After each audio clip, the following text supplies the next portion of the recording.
kasih pemirsa, Anda masih bersama kami. Pemirsa, di tengah dinamika geopolitik di kawasan Timur Tengah, Pertamina Patraniaga Regional Jatim Balinus memastikan pasokan dan distribusi BBM bagi masyarakat tetap aman dan terkendali. Perusahaan terus memantau secara cermat perkembangan global yang berpotensi mempengaruhi proses pendistribusian energi di dalam negeri.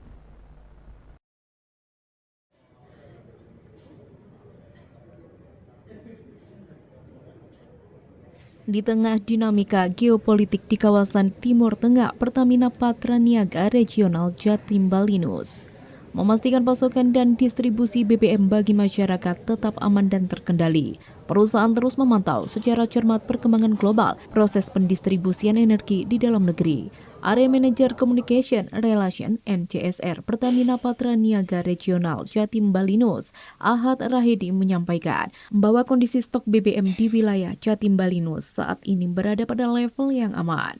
Ahad menambahkan, baik di tengah dinamika geopolitik di wilayah Timur Tengah, Pertamina Patraniaga Regional Jatim Balinus tetap memastikan pasokan dan juga distribusi BBM dan juga LPG bagi masyarakat tetap aman dan terkendali. Perusahaan terus memantau secara cermat perkembangan konflik yang terjadi dan juga mengantisipasi potensi yang kemungkinan bisa berpengaruh terhadap pola distribusi energi dalam negeri.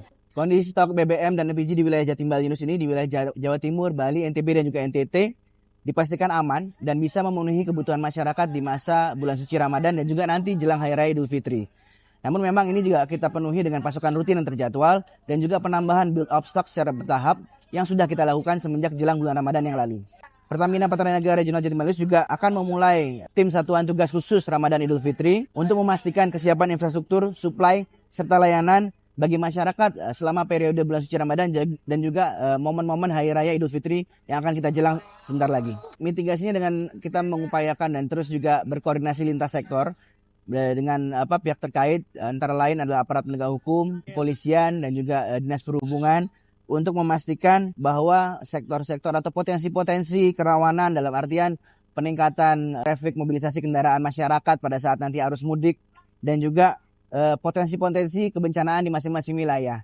Jadi memang ini sudah kita mitigasi dengan koordinasi yang aktif dan juga intens dengan berbagai pihak. Pendistribusian BBM ke lembaga penyalur sejauh ini berjalan lancar tanpa kendala berarti. Pertamina Patraniaga Regional Jatim Balinus terus memperkuat koordinasi lintas sektor dengan pemerintah, aparat penegak hukum, serta berbagai pemangku kepentingan guna mengantisipasi dinamika maupun potensi gangguan dalam proses distribusi. Sebagai langkah antisipatif, Pertamina Patraniaga Regional Jatim Balinus juga mengimplementasikan metode RAE atau reguler, alternatif, dan emergency dalam pengelolaan rantai pasok dan distribusi energi.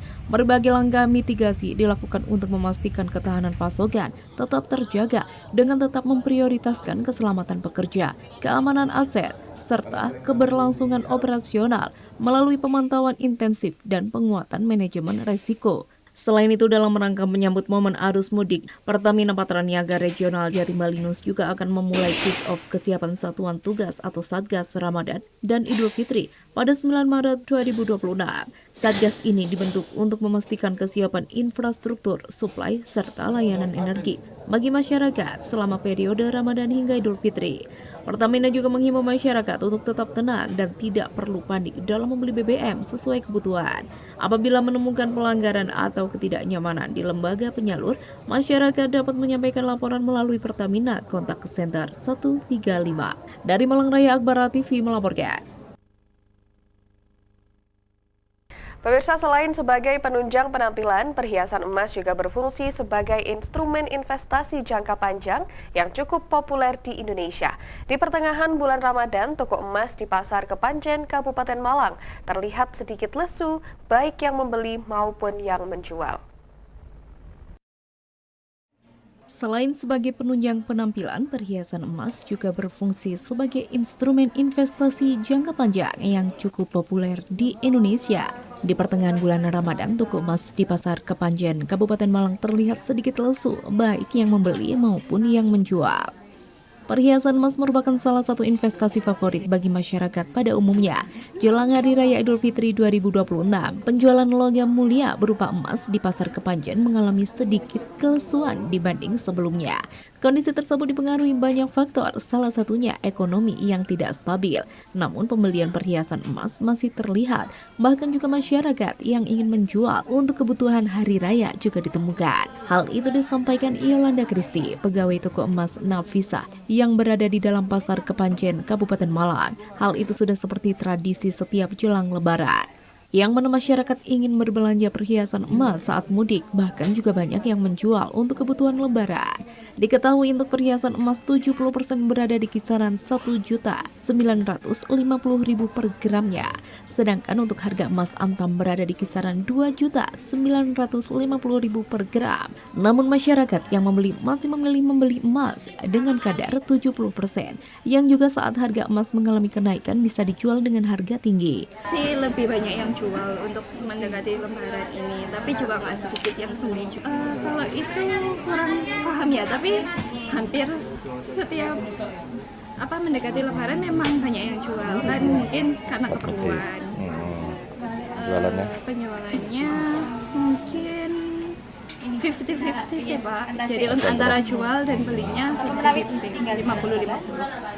Penjualannya mungkin kalau sekarang ini kondisi pasarnya masih lesu Pak, jadi kemungkinan kurang tahu ya gimana, mungkin banyak yang jual. Antisipasinya ya kita tetap mengikuti harga pasar sesuai dengan standarnya.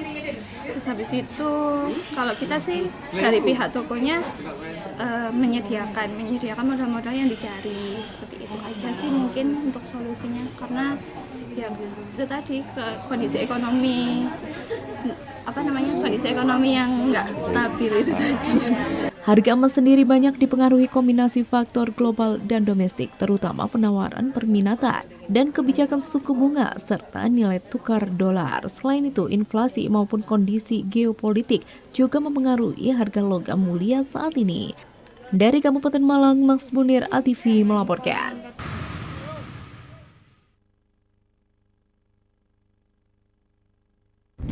Pemirsa, bertanding di Kanjuruhan, Bali United sukses tampil efektif menghadapi tuan rumah Arema FC. Serdadu Tridatu berhasil gasak Arema 4-3.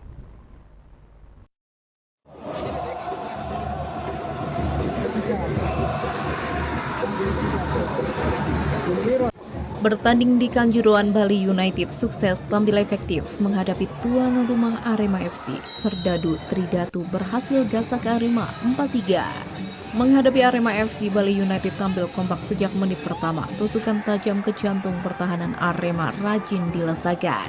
Ujungnya saat gol cepat dari TP Yakinda di menit ke-22 membuyarkan pertahanan Arema. 1-0 Bali United memimpin.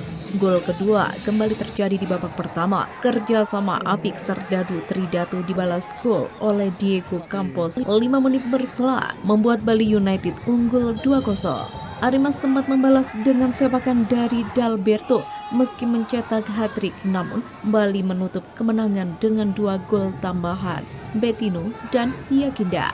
Pelatih Bali United, Johnny Jansen, mengaku senang atas kemenangan ini. Timnya mampu bermain konsisten sepanjang pertandingan. Again, the first 30 minutes, 45 minutes, we played really good. We create our chances. I think that we've got 2-0, but I think we have to score 4-0 because the chance that we had. After then, they came a little bit back. They created one chance, but I was very happy with our performance. The second half, you know that they come, they get corners, they get free kicks around 16. I think that we've got, and it's all the time what I say about my team.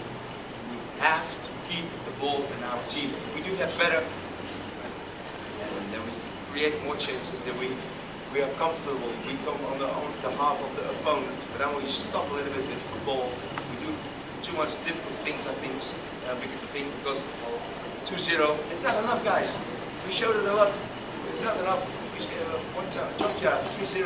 It's not enough. We have to keep the focus. We have to do our job. And but I'm very happy with the fighting spirit of the team. So we get one penalty. It was unlucky. Kami dengan referee dan fullbacknya, jadi kita tag di bagian sana, kita bisa berhasilkan main long ball, kemudian dari second ball kita bisa leading 2-0 di babak pertama, tapi seharusnya bisa kita akan lebih banyak gol lagi karena melihat kesempatan yang ada masih di gol. Terus kemudian di babak kedua Arema main lebih bagus, mereka datang dengan corner kick, dengan free kick sekitar garis 16. Terus kemudian Arema berhasil dapat mencetak gol yang satu penalti. Kemudian jadi skor jadi 3-1, kemudian jadi 4-2, terus jadi mereka cepat balik lagi dengan 4-3. Ya syukur-syukur kita bisa meraih kemenangan, dan seperti dibilang bahwa selama setahun di sini setiap pertandingan dia semakin tua karena penuh drama di akhir pertandingan, selalu terjadi chaos di pertandingan, dan dia sering bilang pada para pemainnya bahwa cetak gol 2 nggak cukup. Jadi kayak kemarin di PSM kan cetak gol 3 itu juga nggak cukup untuk save kemenangan. Ya, tapi hari ini Coach Joni senang bisa meraih kemenangan. Atas hasil ini, Bali United berada di peringkat 9 klasemen, sementara Arema masih bercokol di peringkat 11 klasemen. Dari Kabupaten Malang, Arista ATV melaporkan. Pemirsa, bermain di Stadion Kanjuruhan Kabupaten Malang, Arema kalah menghadapi perlawanan dari Bali United dalam laga lanjutan putaran 2 Super League musim ini. Dalam laga ini, Dalberto sukses mencetak hat-trick yang masih saja gagal memenangkan laga.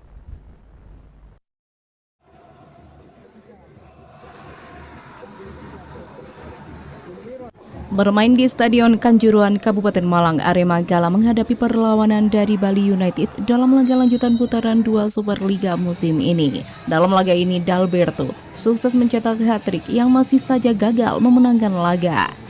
Arema tampil apik sepanjang pertandingan melawan Bali United, meski aktif menyerang, malah Serdadu Tridatu yang mencetak gol duluan lewat TP Yakinda. Dalberto membalas dengan mengkonversi 3 eta menjadi gol. Sayang Bali United memberondong 3 gol berikutnya yang mengunci kemenangan tim. Menanggapi hasil ini, pelatih Arema Marco Santos mengatakan hasil ini merupakan buah dari banyaknya kesalahan dari pemain Arema. Hasil ini jadi evaluasi besar bagi tim Singoedan. Terceiro jogo do primeiro tempo muito abaixo e o segundo tempo a gente jogou com o Mariano. E a gente fica chateado porque a torcida veio, se fez presente com chuva, 4.000 pessoas no estádio para recuperar o torcedor, a confiança do torcedor. E eles embaixo de chuva e nós não entregamos o que eles mereciam. Erramos muito no primeiro tempo e a gente tem que recuperar, tem que fazer melhor. Porque é um segundo tempo contra o Madura que foi bom, um segundo tempo contra o Coronel que foi bom, hoje um segundo tempo que foi melhor, mas não o suficiente pelo primeiro tempo muito abaixo e acabamos perdendo o jogo. Então saio hoje chateado com a derrota, até porque perante o nosso torcedor aqui, principalmente, que fez 4.000 pessoas vir ao Kanjuruhan para recuperar a confiança. Atas hasil ini, Arema berada di peringkat 11 klasemen, sedangkan Bali United berada di posisi 9 klasemen sementara. Dari Kabupaten Malang, Arista ATV melaporkan. Dan pemirsa, berikut perakiraan cuaca untuk Selasa 10 Maret 2026 untuk wilayah Malang Raya dari BMKG Stasiun Klimatologi Kelas 2 Malang. Informasi tersebut sekaligus menutup jumpa kita pada hari ini. Pemirsa, tetap jaga kesehatan Anda di era musim yang cukup ekstrim ini. Saya Anggun Khafifah mewakili seluruh kru yang bertugas mengucapkan terima kasih dan sampai jumpa.